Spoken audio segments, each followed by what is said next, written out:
So process already started earlier, spatial concentration of the adjustment burden in specific regions, and also, of course, particular groups of workers are will be affected. And what's important, and that seems to be a difference to the Ukraine, I think, it's private companies. Yeah, we are talking about that will close in these areas. Now let's continue a little bit with the stock taking, the situation in the coal mining regions. There are estimates of the total number of workers that will be affected by the phase out. And of course, it's very easy to get a number for the direct employment effects, because that are the workers who work in energy production and in mining in these regions. And here in 2016, but I think it's about the same level. This is about 20,000 workers, yeah, in the mines and in energy production in the mining regions. And then there are estimates about additional effects, induced and indirect effects. So this is related to, for example, supply of intermediate goods to the mines and the power stations. And it's about consumption that is linked to the wage income of the workers in the mines and the power side. So we can look at this a little bit more in detail. You can see here now in this table the 4 different areas that are affected and the effects in Germany altogether. And we can differentiate here, as I said before, the direct effects and the indirect and induced effects. So direct effects, you can see that the main part of the mining, or most mining still takes place in the Ludwigslust area and the Rhineland area, where we have more than 8,000 workers in the 2 areas, and the central German area is smaller. Yeah, and so in the Helmstedt area, no mining takes place anymore. Yeah, of course, all the direct effects are located in the mining areas, in these 4 areas. And then we have the intermediate or induced and indirect effects related to intermediate inputs. So the mining firms and the energy firms buying products for their production. Yeah. And then effects, employment effects related to the wage income of the miners and the workers in the power stations. And finally, effects that are related to investment of the mining firms. Yeah. So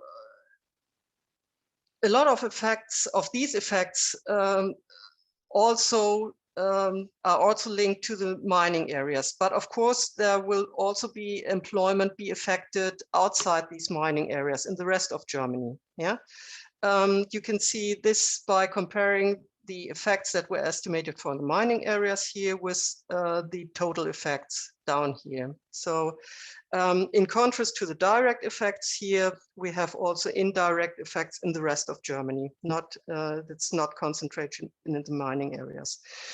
So if we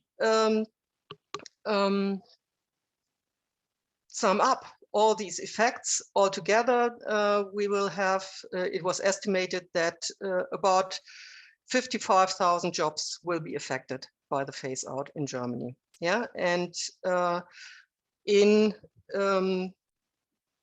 and of course the majority is in the mining regions, but not all jobs that will be affected are located in the mining regions.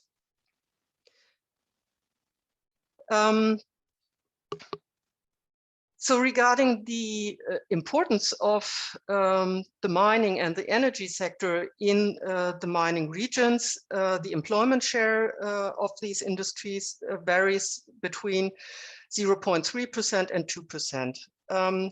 So it's not really that they are dominant. Yeah, it is for some areas significant, but they are not dominant. What is important, I think, is that the jobs in the mines and in the power stations are well-paid jobs for high-skilled workers. Yeah, and because in the East, the regions are rather structurally weak. The regional value added that is related to these jobs and the tax revenues that are related to these jobs, they are important for these regions. Yeah. So that's something one has to keep in mind. What's also important is the capacities for apprenticeship training of young workers that are available in the mines and in the power plants. So this is very important capacity, in particular, again, for the East German mining regions, because most firms in these regions are small. And small firms often do not provide apprenticeship training.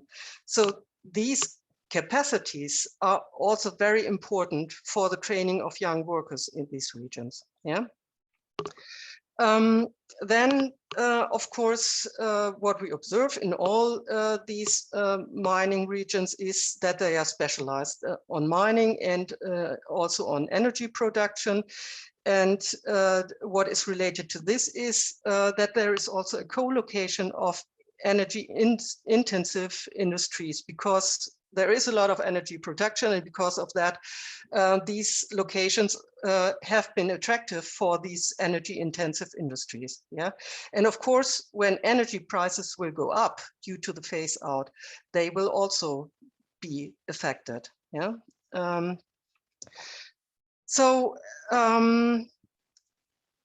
This is all these regions show, of course, this specialization on energy production, on mining, and these energy intensive industries. Nevertheless, as I mentioned already, there are significant differences between the region, and this concerns the economic strengths. This is about different demographic trends. The settlement structure is different. So especially in the East German regions, there are many rural areas that will be affected.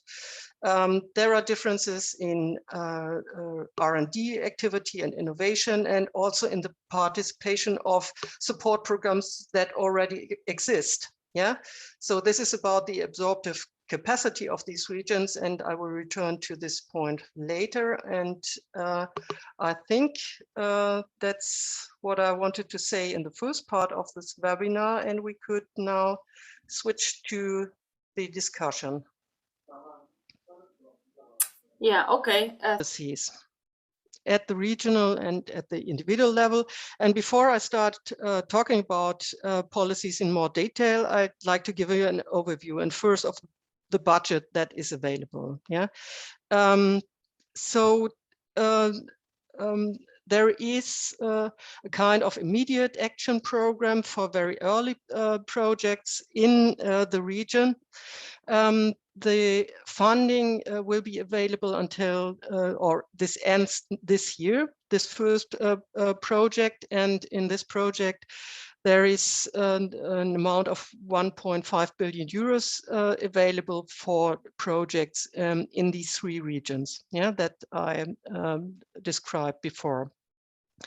So then there is an amount of 14 billion euros that the mining regions receive. So the federal states where the mining regions are located, and they can use this amount for investments that they think are important in their region. Yeah. And this budget is available until 2038. So the date of finishing this entire process.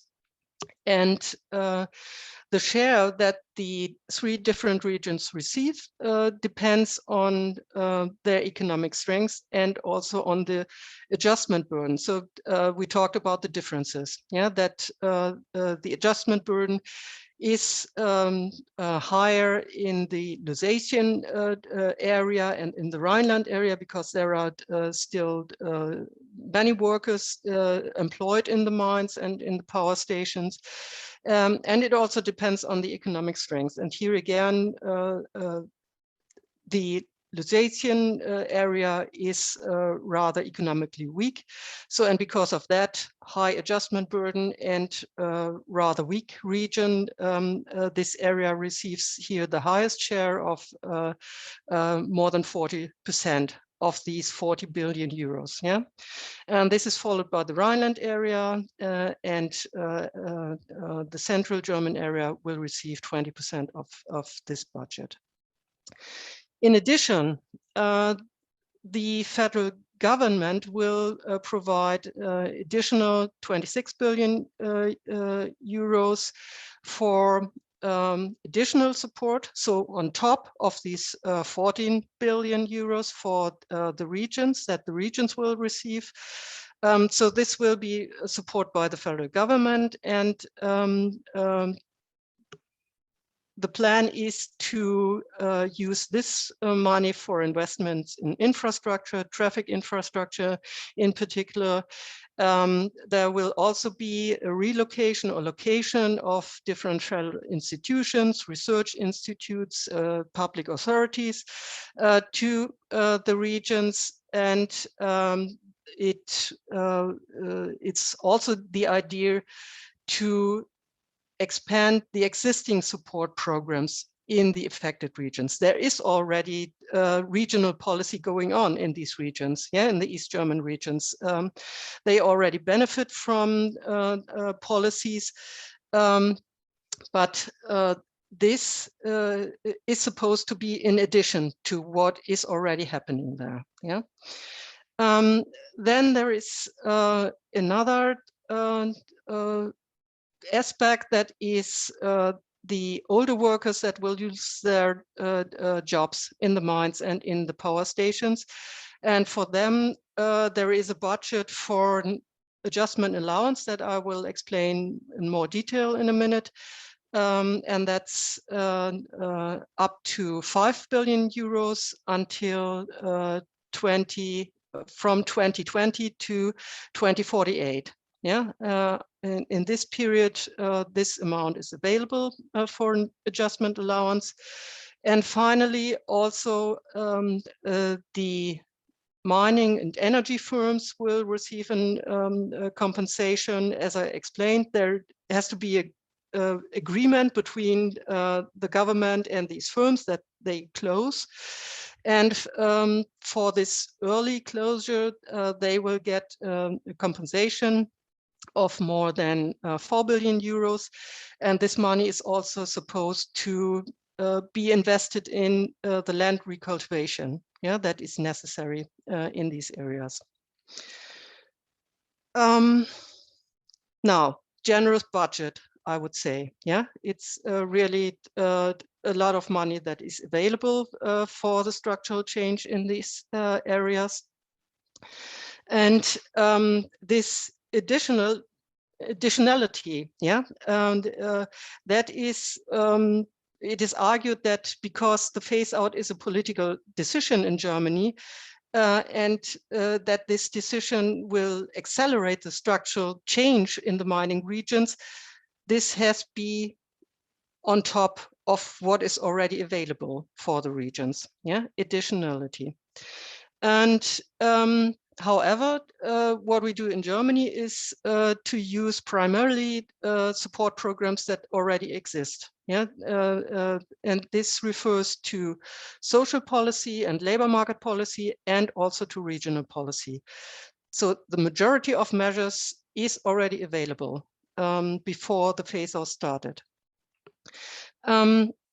The most important element, I would say, of the whole strategy is to generate new jobs in the mining regions.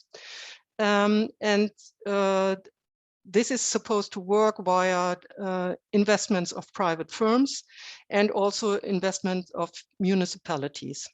So this should give rise to new jobs in the regions. What's also important, I think, to mention is the time dimension of the entire process. So when we think about structural change, this is really a long-term process. Yeah, I think that was one of the comments before, that you cannot manage this really within 5 years. Yeah, structural change is really a long-term process. It's slow and it takes a lot of time. And what was important also for the work of the Commission is that the task was, among others, to avoid structural breaks. So we talked about this strong decline in the East German regions, 100,000 jobs within a few years. Yeah, that was something that should be avoided in this process. Avoid a structural break like this. So the idea is rather to arrive at a gradual reduction of the employment in the mines and in the power plants, and so that it's a gradual process of reducing the jobs in these industries in the regions. What was important also for the representatives of the regions was that they can rely on a long-term support. Yeah, that it's somehow fixed on a contractual basis via laws, that the funding is independent from short-term political decisions. You know, we get a new government next week, so they might decide that they reduce the budget for the phase out. So that was something that should be avoided. Yeah, and it is fixed in laws that they can rely on this budget that I just described. And the last aspect regarding time dimension is that the approach is supposed to be preventive. So the program, the entire program should start before the mines close. Yeah, new jobs before the old jobs are lost. Now, returning briefly to the different conditions in the regions. I think it became clear that the locational conditions in the regions differ a lot. Yeah, some are really weak, structurally weak, and some are more prosperous. And also the specialization on different types of industries differs in the regions. And this means that you need a region-specific strategy to be developed. Yeah, you cannot apply the same strategy to all these locations because of these different preconditions. And what was also proposed by the Commission is that the responsibility to develop a regional strategy and to develop projects, the responsibility is in the regions. So regional agents, people from the mining regions should develop a program and should develop projects because they have the local knowledge, yeah, on what might be a good project in their region. It's not that the federal government decides on different projects, it's the decision of the people in the region, yeah. Then regarding different policies, I think it makes sense to differentiate between the individual and the regional level. So there are some policies that focus on the individual level, and this means this is about the workers who were employed in mining and in the energy sector, and maybe also in supplying industries, industries that are linked to mining and energy in the region. And these workers will, of course, lose their job due to the phase out. So this is the individual level I will talk about in a minute. And then there is the regional level, and these policies are more about new jobs and new value added in the region.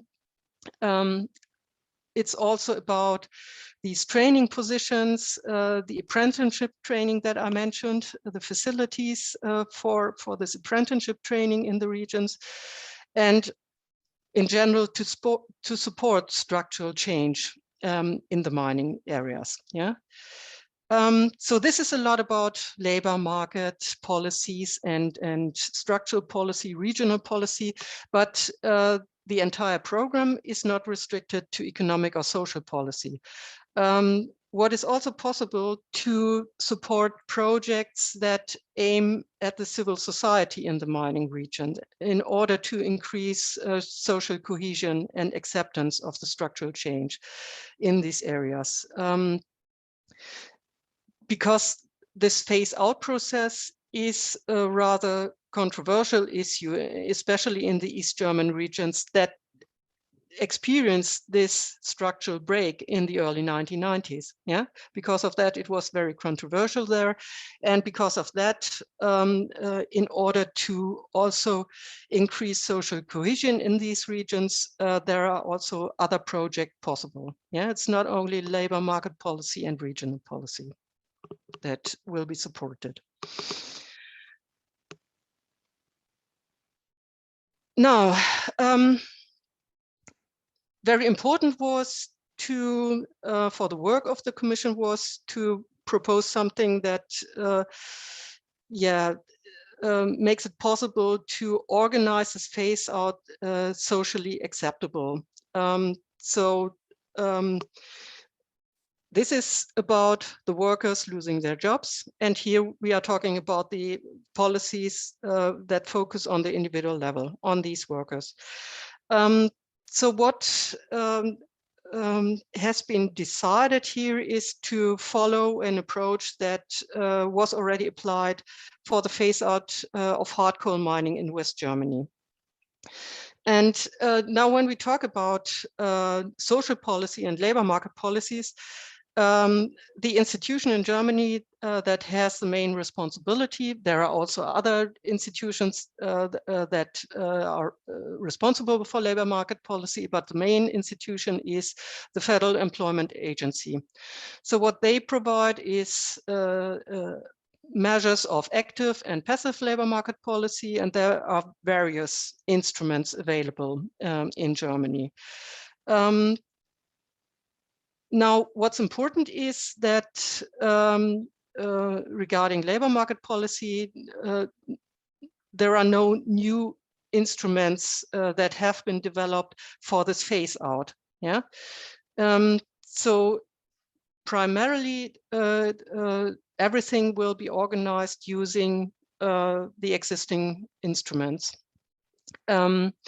There are, however, a few exceptions, and one exception is the adjustment allowance. That's not a usual instrument of labor market policy in Germany.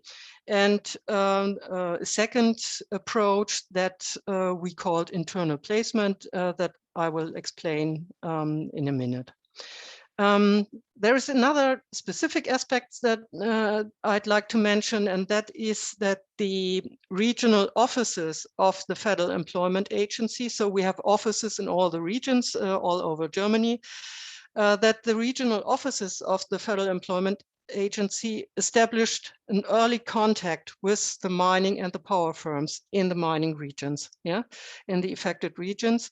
So, and that's unusual because usually you would not contact firms before workers get unemployed. Yeah, unemployed workers come to the offices of the Federal Employment Agency, and then they receive support. That they contact these firms that early is unusual. So, and the idea behind this is to get some information. Again, it's about information. Yeah, information is important to get information on the skills of the workers that are employed in these firms and that will lose their job. And also to get some information on the qualification programs, courses in the mining regions that are already available, stock taking, yeah, of the skills of the workers and of courses, of training courses that are available. And do that very early in the process.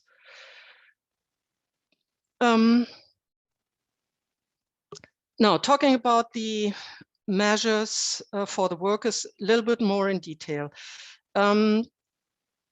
The use of the different measures depends on the individual situation of the workers, and in particular, the age of the workers matters here.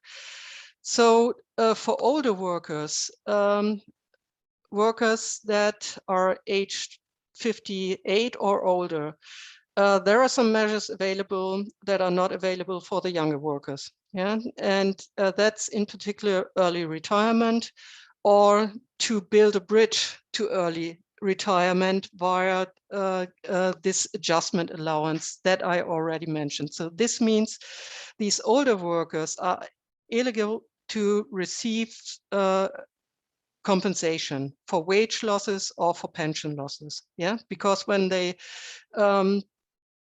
also take up another job where they earn less compared to what they earned in the mines, they will have face a wage loss, but also the pension will be smaller afterwards, yeah, when they retire.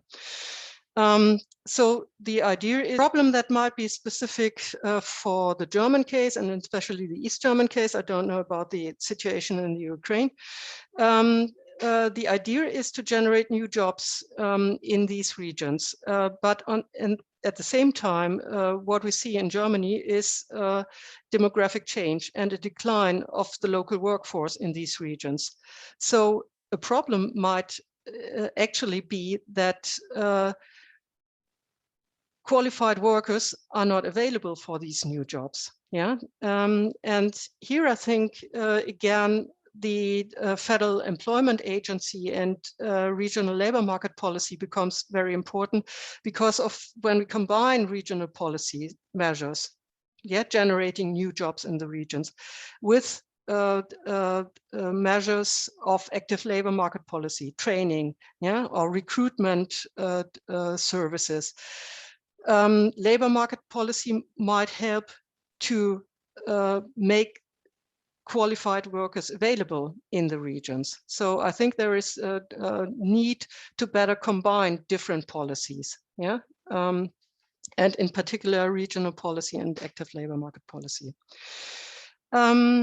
So moreover, and this is specific again for the German case, I think, of course, what is provided for the mining regions has to be in line with EU regulation. Yeah, there are restrictions for the support due to EU state aid rules.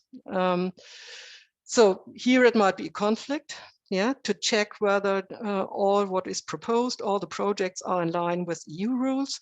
But on the other hand, of course, in Germany, there might be, of course, also complementary EU support available for these regions, yeah, via, for example, EU regional policy. So might be problems, but also additional support related to the EU. Yeah, I already talked about identifying most promising projects. What we have proposed in Germany is to make this decision according to different criteria.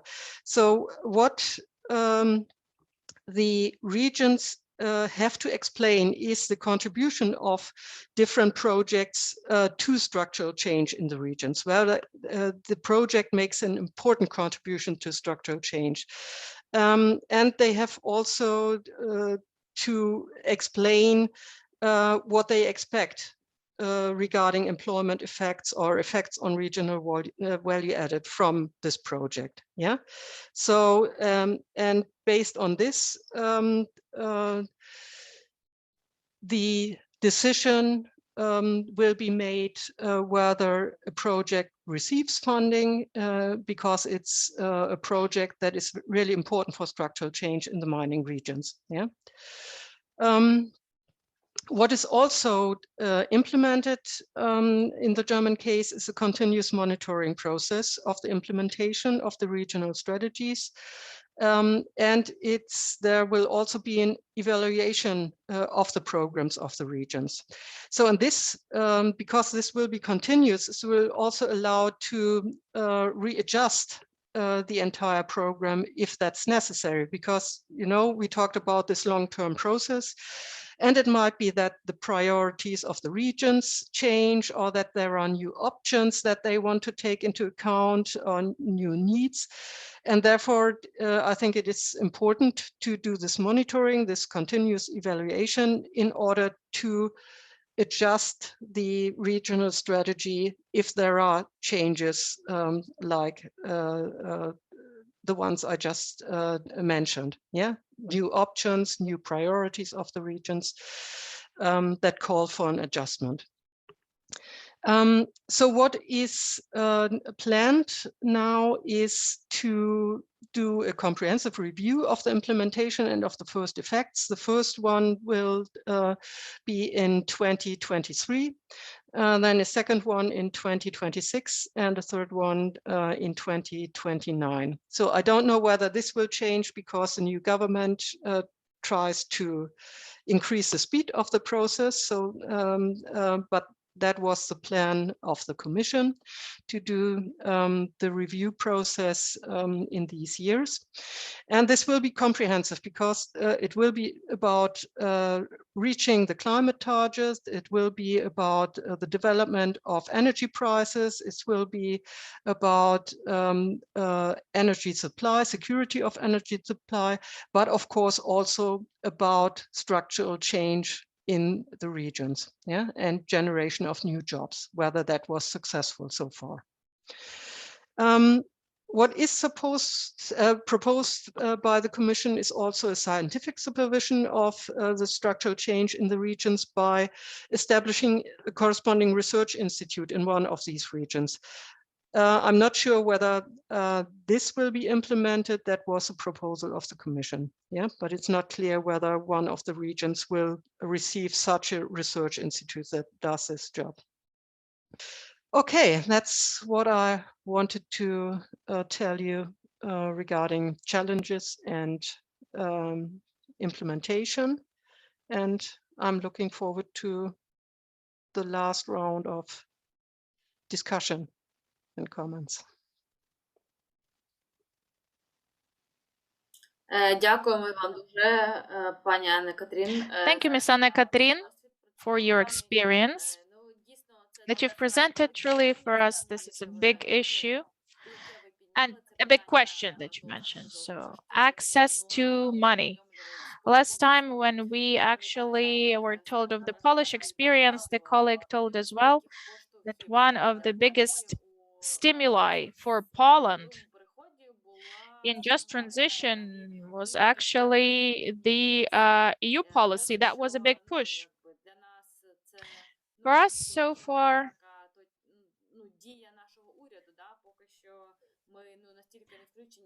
we are not that much involved in European processes, but our wish to access the EU Green Deal and carbon border adjustment mechanism, the presentation of this mechanism, the carbon mechanism as we call it. So it may stimulate our country to accelerate the transition process to reduce from coal, but all colleagues said that this will never be a fast process. It can't just accelerate instantly. Dear colleagues, we have just a couple of minutes. And if you want to ask a question, to reflect upon something, ask of details, please. You can raise your hand or just unmute, please. We will be so happy to get comments, reflections, whatever.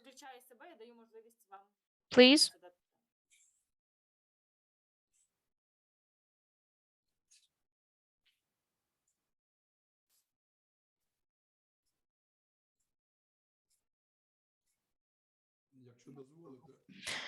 So if you do allow me, I want to express my gratitude for Annekatrin. Thank you for this presentation, and truly the experience that you have it's quite a rich experience, I can say, and it's really of great use for Ukraine. And I already said that we are a little bit behind, a whole generation behind, I can say. We speak about the decarbonization context, but we can see that truly this is possible. This is not something like science fiction. We may have the just transition, truly just, as Serhii said. I think that any human being always requires justice. We all want to have justice in our life. So I'd like to express my huge gratitude for that wonderful review. And I do hope that everything will be fine for Ukraine as well. Thank you. Thank you, Victor. It's really nice to get such pleasant feedback. It's really great that our experts' information is truly beneficial for Ukraine. It may help us actually to launch our own just transition policy. So, dear colleagues, in the chat, if there may be something, Maria, may I? Yes, Serhii, please. When we do communicate about just transition, we always hear experts who are experts in energy sector, in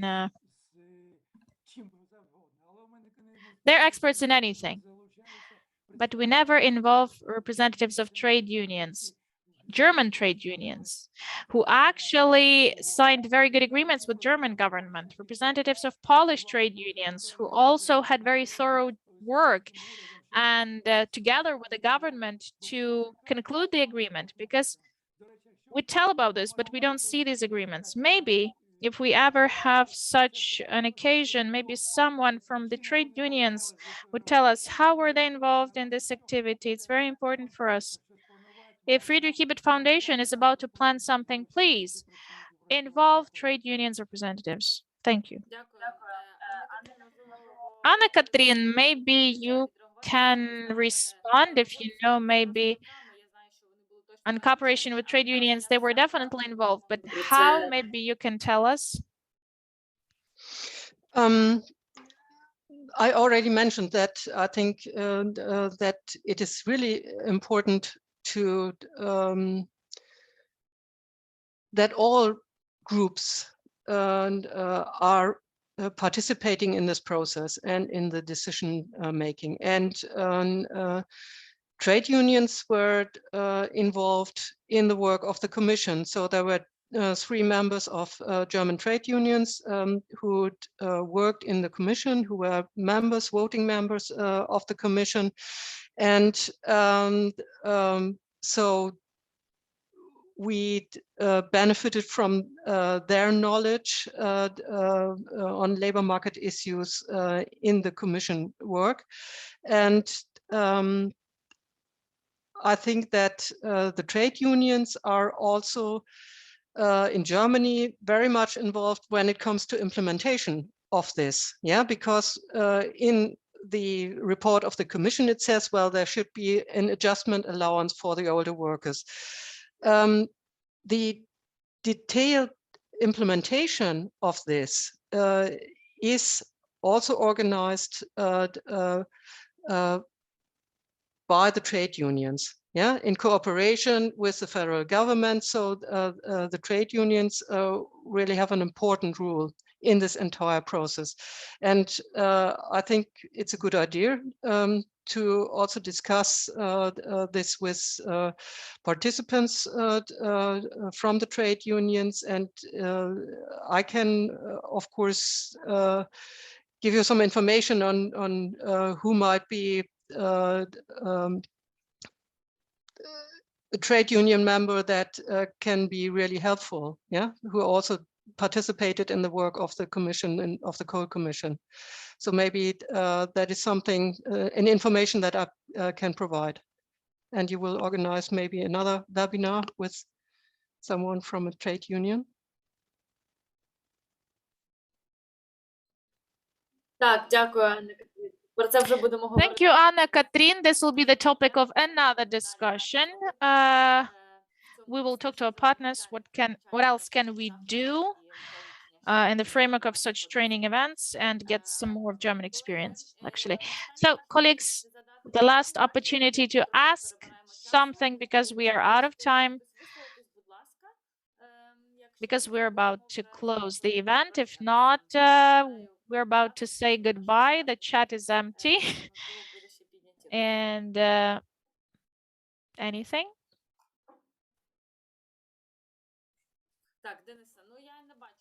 Denise, I don't see any questions. I think that was so detailed and that was so thoroughly analyzed. A huge gratitude, of course, to our today's speaker, Annekatrin. Truly, all the information, it was really very comprehensive overview. Thank you. And of course, our gratitude for your patience, for questions. I really felt that today the group was very carefully observing the process. Thank you for your attention. And of course, my gratitude to the whole team of organizers, Friedrich Ebert Foundation, for this initiative and for the organization of such a series of webinars. And the last thing to mention, I just want to remind you that on the results of these webinar series, we will have various multimedia materials presented, by the way. Today or tomorrow, we will get some nice infographics with the key aspects for you, like a key resume of the seminar. And within a week or maybe next week, we'll be able to present a short video with highlights, with key insights, which are worth showing your colleagues and friends who are not with us today. Again, my gratitude to you and Maria. Thank you, Denise. I also like to say a big thank you to our speaker for this wonderful presentation, for staying with us today, for sharing your experience, and thank you for staying with us. 3 hours of active work. That may be exhausting, of course, but still, thank you, dear colleagues. Denise, you mentioned the scribing, the so-called creative notes. Who would like, if you want to see it, you have the link in the chat. You have these news at Friedrich Ebert Foundation website. We have the Polish notes already there. You can see it in the archive. And we will have the same creative notes made for this webinar as well, but a little bit later. Also, someone at the last event, someone asked about the money allocated in Germany for just transition. Well, today Annekatrin mentioned that, by the way, the federal level, regional level. We also found some additional pages and translated it, pages from a publication where it's presented in details, the funding, I mean, how they fund the just transition process. For all who registered, we will send you the materials afterwards, and you may actually read it, some materials from the speakers. If you are interested in it, please, in future, if someone does have any ideas on what topic should be covered during such events, well, you may communicate with me directly or Denise from the Kyiv school. You may actually generate some nice ideas. We will definitely take these on board. So, again, my gratitude for 3 wonderful hours in a wonderful company. Thank you for your attention. Stay safe. Have a nice afternoon, evening. Annekatrin, again, thank you so much for your experience. Thank you for sharing. And we stay in touch. And about trade unions, I'll inform you later. Thank you so much, colleagues. Have a nice day. Bye-bye. Thank you. Goodbye. Okay, that's what I wanted to tell you regarding challenges and implementation. And I'm looking forward to the last round of discussion and comments.